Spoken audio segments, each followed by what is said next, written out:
हमारे साथ आम आदमी पार्टी के नेता सौरभ भारद्वाज जुड़ चुके हैं। सौरभ जी, पहले तो शुक्रिया, आपने हमें वक्त दिया। अरविंद केजरीवाल एक बड़ा इल्जाम ये लगा रहे हैं कि मनीष सिसोदिया को गिरफ्तार किया जा सकता है। ये कौन से सोर्सेज हैं जो आपको बता रहे हैं, अगर आप कुछ शेयर कर सकें? कई लोगों ने इस तरीके की जानकारी सत्येंद्र जैन साहब के बारे में दी थी कि उनको ईडी जो है गिरफ्तार कर सकती है, और इसका खुलासा स्वयं मुख्यमंत्री अरविंद केजरीवाल जी ने किया था। और ये बात आज साबित भी हुई कि उन्होंने सत्येंद्र जैन साहब को ईडी ने गिरफ्तार किया। कोई नया मामला नहीं था, कोई नया सबूत नहीं था, मगर उनको गिरफ्तार करके हिरासत में ले लिया गया है।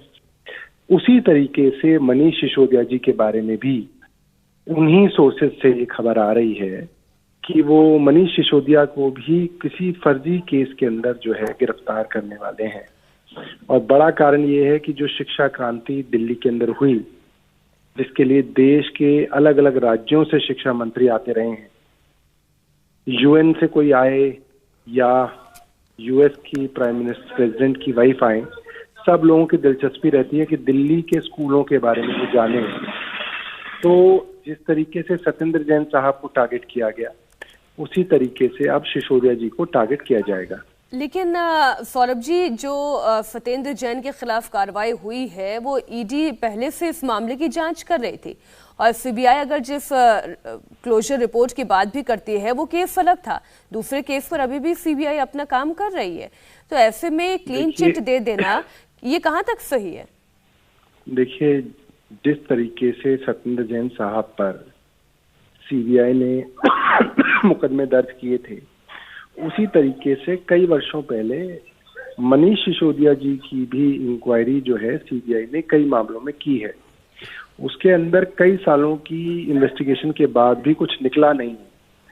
तो हमें जो सूचना है वो ये है, उसी तर्ज पर अब उन केसेस को ईडी को दिया जा गया है, और ईडी से कहा गया है कि आप इसके अंदर कार्रवाई के नाम पे गिरफ्तारी कर लें। तो सौरभ, आप ये कह रहे हैं कि एक तरह से आप लोगों को परेशान किया जा रहा है, काम करने से रोका जा रहा है, एक तरह की आप ये बात कर रहे हैं, क्योंकि इससे जो है बीजेपी एक्सपोज हो रही कि वो सही तरीके से काम नहीं कर पा रही और आप बहुत अच्छा काम कर रहे हैं। तो सौरभ साहब, मैं चाहूंगा कि आप बने रहें, क्योंकि आरपी सिंह साहब बीजेपी से इस वक्त हमारे साथ जुड़ चुके हैं।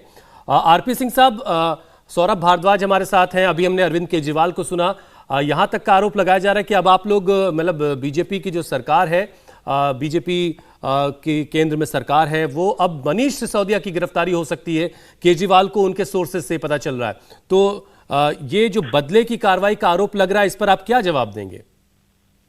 देखिए, मुख्यमंत्री जी को जानकारी होगी कि उनके कौन कौन से मंत्री ने क्या क्या किया हुआ है, उनको जानकारी होगी, इसलिए उनको चिंता है।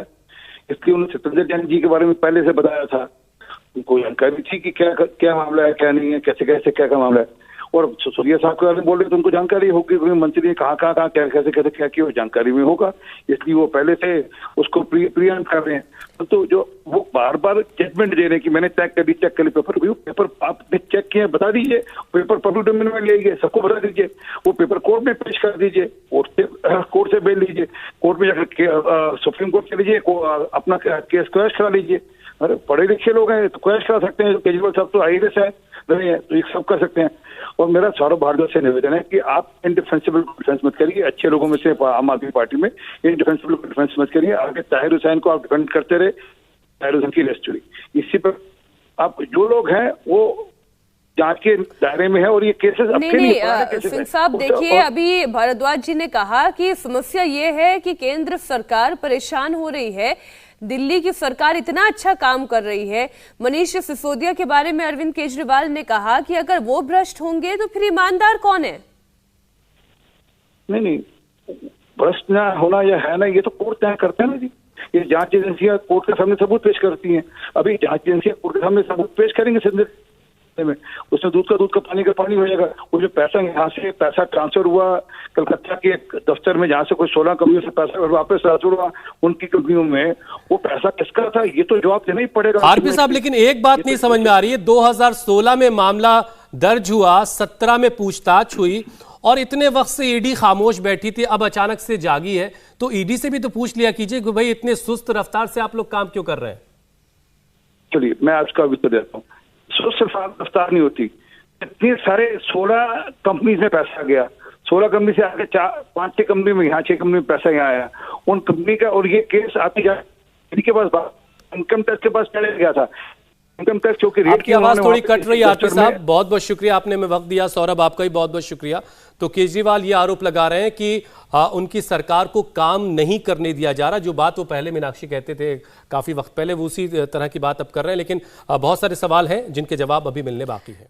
इंडिया टीवी हर वक्त हर जगह डाउनलोड करने के लिए सर्च करें India TV news Google play store या ऐप स्टोर पर।